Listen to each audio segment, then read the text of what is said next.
Bonjour, donc je vous explique rapidement le concept de cette vidéo avant de commencer. Donc vous allez voir mon rapport open que j'ai décidé de réaliser sous la forme de fil Instagram avec mes stories. Justement, où je filme et je prends photo de différents moments. Donc ce que vous allez voir aujourd'hui. Donc c'est pour toute l'année scolaire, que ce soit avant, pendant ou après le confinement. Confinement qui a d'ailleurs un peu changé la donne et mes activités. Vous allez voir qu'il y a d'autres moyens de se cultiver. Donc ça sera divisé en différentes catégories. Vous allez avoir des musées, des restaurants, on en a chez Gucci, bien d'autres. De toute façon, je vous laisse découvrir. Bon visionnage.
cette année à côté de l'école, j'ai été conseiller de vente chez Gucci à la boutique Avenue Montaigne d'avril 2009 à mars 2020. Donc j'ai fait 4 jours par semaine.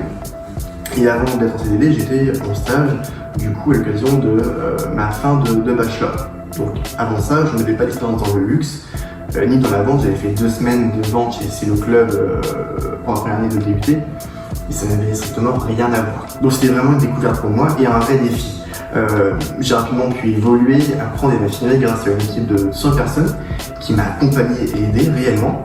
J'ai découvert ce que c'était le métier de vendeur dans une maison aussi prestigieuse que Gucci. Et au bout d'un an, je connais vraiment les rouages. On connaît les rouages parce qu'on touche à tout dès le début. On se rend compte que c'est un métier très intéressant et on apprend bien plus vite. Que ce soit le leverage, le welcome, l'encaissement, la vente en elle-même, évidemment, le merchandising, c'est vraiment quelque chose de très polyvalent et encore plus enrichissant qu'on est dans une boutique Avenue Montaigne. Et par rapport à cette expérience, je pense qu'on a à apprendre de tout. Apprendre chaque personne dans la hiérarchie, de chaque maison, de chaque univers, de chaque domaine. J'ai appris mes erreurs, j'ai appris des techniques de vente que je ne connaissais pas du tout avant. J'ai appris à travailler en équipe surtout. Entre un projet d'études à l'école et des mois entiers avec d'autres collaborateurs, le gap est immense et ce n'est pas du tout la même chose. Même quand on se dit vouloir travailler dans le luxe, il faut comprendre les codes des maisons, donc en se rendant dans les boutiques. Évidemment, j'ai connu Gucci pendant 1 an et j'en connais tous les secrets, mais aussi au fil de l'année, je me suis rendu dans de nombreuses maisons. Et il y a plusieurs flagships qui ont retenu mon attention. Premièrement, c'est la boutique Dior Avenue des Champs-Élysées qui est juste magnifique, qui en est autant surtout par l'intérieur que par l'extérieur. Avec cette façade qui reprend à l'identique l'architecture de la boutique Avenue Montaigne qui est en travaux actuellement. C'est comme si c'était en fait un drap qui soulevait, qui allait modifier l'histoire de Dior. C'est vraiment une nouvelle image qui donnait. Sinon, il y a aussi la boutique Dolce & Gabbana rue du Faubourg qui est juste grandiose avec cette décoration royale, ces portraits, ces mosaïques gigantesques et le marbre qu'on trouve un peu partout sans que ça fasse kitsch pour autant. Donc on change un peu de l'image rock'n'roll de Dolce. Ils ont voulu changer l'image et ça marche. C'est vraiment une très belle boutique et ça marche tellement qu'ils vont adopter cette architecture de magasin dans le nouveau flagship Avenue Montaigne qui est en cours de travaux, qui est d'ailleurs juste à côté de Gucci où je travaille. Et enfin, dans le cadre de l'école, donc je vais y arriver un peu plus brièvement, il y a eu plusieurs événements, dont l'événement organisé par le BD au début d'année pour le 4e alternance, c'était l'occasion de se retrouver autour d'un verre à Indiana et de se découvrir. C'est toujours très sympathique. Sinon, comme chaque année, il y a des conférences métiers qui étaient cette fois-ci soit en physique, soit en digital au vu de la Covid. Donc il y a eu plusieurs événements, dont par exemple la communication dans le luxe ou la place du digital dans le luxe encore une fois. Et sinon, enfin, il y a eu la session de recrutement, plusieurs sessions de recrutement. On sait qu'en ce moment c'est un peu compliqué au vu du contexte.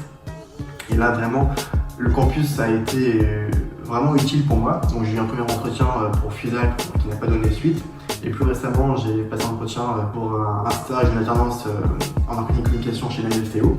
Ça s'est bien passé, j'ai d'ailleurs un rendez-vous en physique cette fois-ci dans le 8e ce jeudi, donc à voir ce que ça va donner. Donc voilà, je vous ai montré assez globalement ce que j'ai fait cette année, que ce soit avec l'école ou non. J'espère que l'année prochaine sera peut-être un peu plus simple pour par exemple visiter des musées en physique que je n'ai pas vraiment l'occasion de faire cette année.